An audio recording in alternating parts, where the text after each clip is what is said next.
환자가 마지막까지 자기 삶의 주인공이 될 수 있게 연출, 작가, 소품이 되어 돕고 있습니다.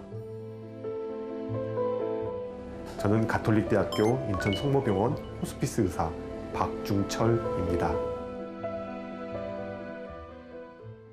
네, 안녕하십니까. 저는 가톨릭대학교 인천 성모병원 가정의학과에서 일하고 있는 박중철입니다.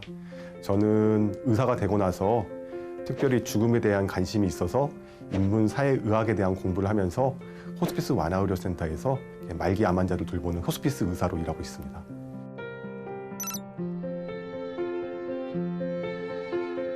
한 사람이 자기의 정체성을 지키면서 삶을 마무리 지을 수 있게끔 돕는 것을 호스피스 완화의료라고 합니다.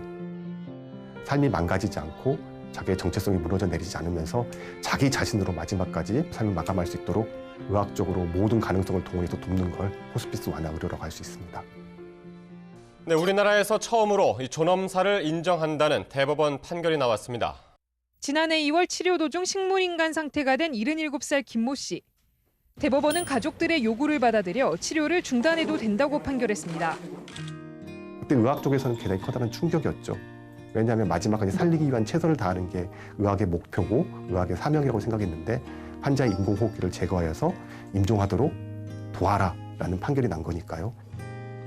사실 많은 환자들이 마지막까지 그 존엄을 지키지 못한 채 쓸쓸한 죽음을 맞이하는 경우가 있는데요. 그렇게 생각하면 호스피스 완화의료는 육체의 생명인 목숨을 구하지는 못하지만 인간의 인격의 생명인 존엄을 마지막까지 지켜주는 생명을 지키는 의학의 한 분야라고도 얘기할 수 있을 것 같습니다. 저희 나라에서는 2016년에 호스피스 완화의료 및 연명의료 결정에 관한 법률이 통과가 되고 2018년부터 정식적으로 시행이 되면서 공식적인 절차를 통해서 그런 과정이 이루어집니다. 말기 환자 판정을 받게 되면요, 호스피스 완화의료 등록이 가능합니다. 그래서 환자분의 상태를 확인하고 상담을 하고 본인이 원하고 동의를 하면 호스피스 완화의료 팀으로 정식적으로 연계가 되고요. 호스피스로 의뢰가 됐을 때 호스피스 팀이 찾아오면은 저승사자가 찾아온다라고 이제 다들 얘기를 합니다. 그래서 가족들은 원하지만 환자 스스로가 거부하는 경우도 있고요. 반대로 환자는 이제 더 이상 나를 힘들게 하지 않았으면 좋겠다라고 생각하는 호스피스 완화를 원하는데 가족들이 포기하지 못해서 호스피스 팀들을 막는 경우도 많이 있습니다. 그래요.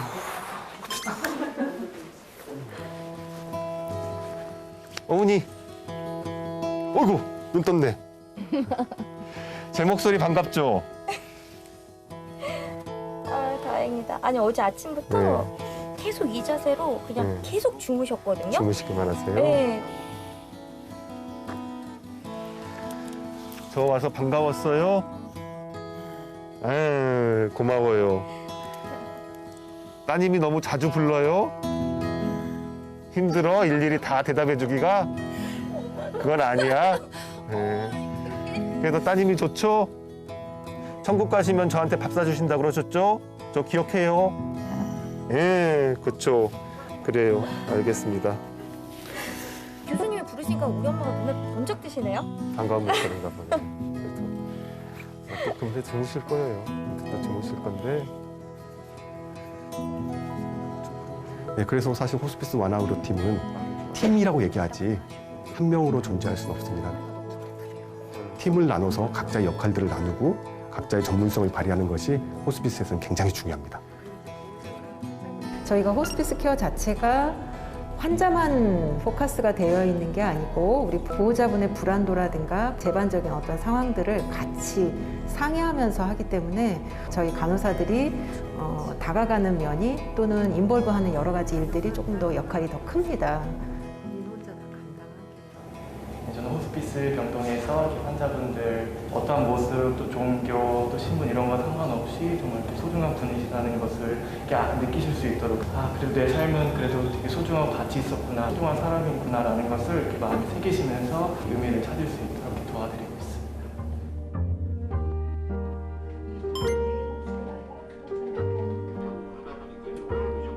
본인이 이제 정리하는 모습을 보이셨기 때문에 자녀분들도 그거에 맞춰서 환자분하고 직접 대화를 하면서 장례 준비를 구체적으로 하고 계시답니다. 내가 환자 옆에 있어야 함에도 불구하고 지금 생계가 너무 어려우니까 일을 하러 나가야 돼 라고 이렇게 말씀하시는 분들이 간혹 계시는데요. 문제가 나타나면 좀 저희가 어떤 게 더 맞는지 적합한지 또 찾아보고 이분들한테 맞는 서비스가 무엇이 있을까 상담하면서 또 지원을 해드리기도 하고요. 안녕하세요. 안녕하세요. 안녕하세요. 오늘 뽑기 이벤트 뭐가 나왔을까? 가지 인형! 어머니, 저기 하고 싶어요. 어머니, 스마일! 하나, 둘, 셋. 나중에 이제 임종을 하시고 나셔서도 이렇게 저희가 사별 전화를 드리면은 그때 사진 아직 잘 가지고 있다고 그거 볼 때마다 그때 생각나서 한 번씩 웃게 된다고 이렇게 말씀해 주시는 분들도 계시거든요. 그러면 또 그럴 때 아, 하길 잘했다라는 생각도 들기도 하고 그런 것 같아요. 환자가 자기 주인공 역할을 포기하지 않고 마지막까지 살아낼 수 있도록 각자의 역할이 다 나눠져 있습니다. 그리고 의사들도 있습니다. 의사들이 하는 가장 커다란 일들은 육체적으로, 심리적으로 환자가 어떤 고통을 겪고 있는지를 알고 의학적인 방법을 동원해서 환자의 육체적 고통을 제거해 주는 것입니다. 왜냐하면 삶의 마무리이기 때문에 의학적으로 할 수 있는 일은 극히 일부거든요. 요즘 기분은 어떠세요? 마음은 어떠신가요? 그리고 잠은 잘 주무시나요? 이 잠을 잘 주무시나요? 라는 말 안에는 사실 여러 가지 의미가 있습니다. 마음이 복잡하고 고민되고 두려울 때는 잘 잘 수가 없거든요. 작은 문제들을 사실 하나하나씩 먼저 해결해 드리면서 신뢰관계를 쌓아가고요.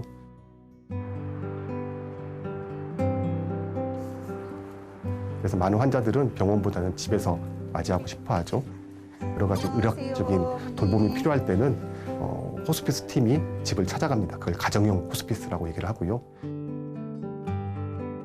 잘 지내셨어요? 얼굴도 좋아 보이시네? 살았어요?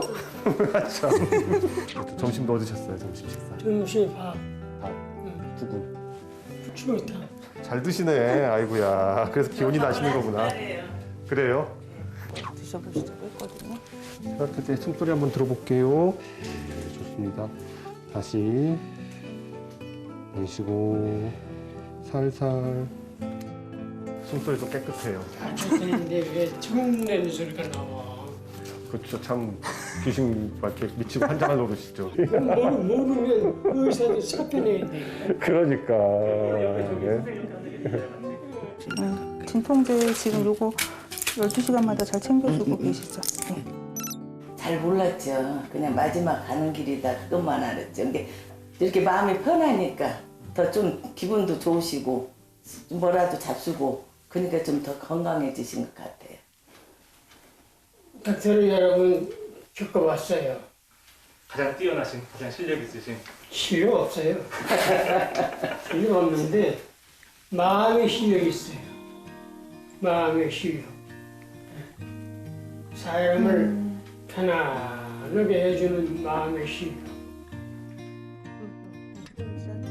나중에 죽음을 얘기할 때 가족도 환자도 저희도 이렇게 미소를 지으면서 웃으면서 죽음을 얘기할 수 있게 된 것 같습니다.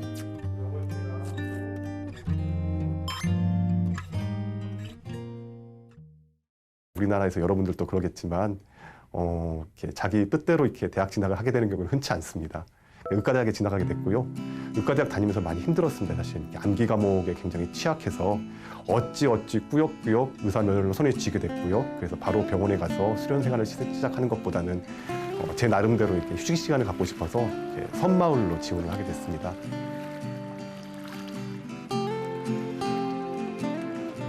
근데 하루하루가 전투 같았어요.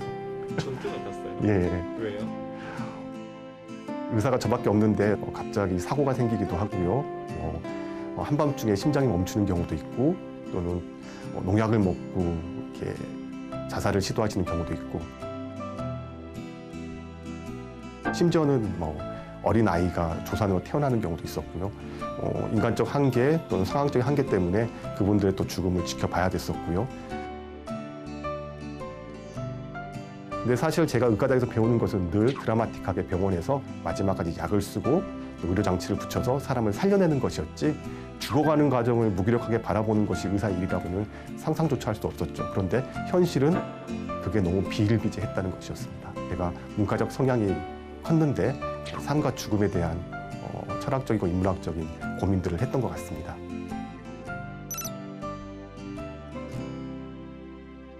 만약 호스피스 의사를 꿈꾼다 그러면 가장 첫 번째 자질은 뭐냐면요. 의학적인 자부심이나 또는 자기 전문성보다는 모든 사람과 협력하여서 환자를 주인공 자리에서 뺏지 않는 그런 겸손한 마음인 것 같습니다.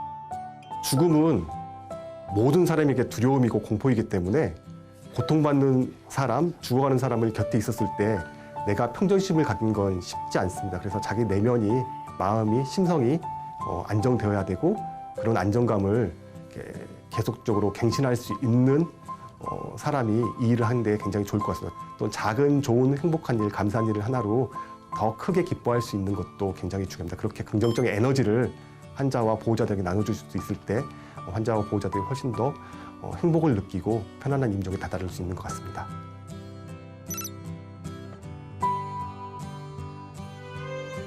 호스피스 의사가 되기 위해서 일단 의사가 되어야 되고요.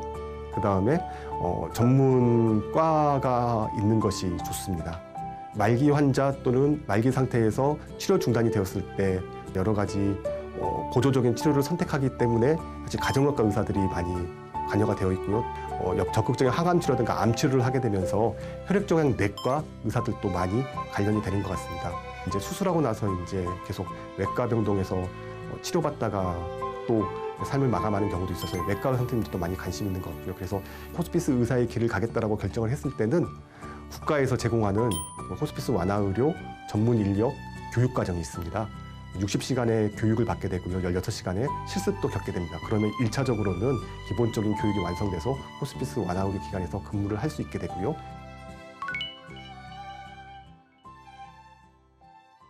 환자의 죽음을 계속해서 반복적으로 겪어야 되는 문제는 우리 안에서 굉장히 커다란 위축이 될 수 있는데요. 그럼에도 불구하고 그만큼 어렵기 때문에 가치가 있습니다.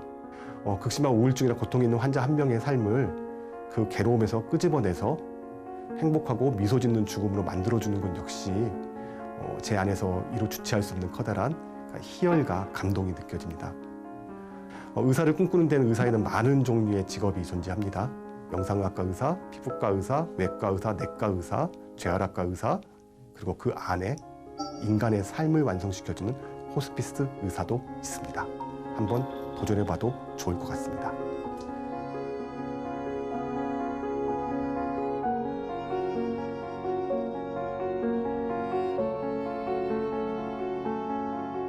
제목, 시아버지와 며느리. 아버님의 며느리로 벌써 30년이 되었네요. 죽을 고비도 많이 넘기시고 그래도 제 손으로 간병해서 보내드릴 수 있어서 조금이나마 이해하게 되네요. 많이 아파하지 말고 좋은 곳으로 가셔서 편하게 쉬셨으면 해요. 사랑합니다.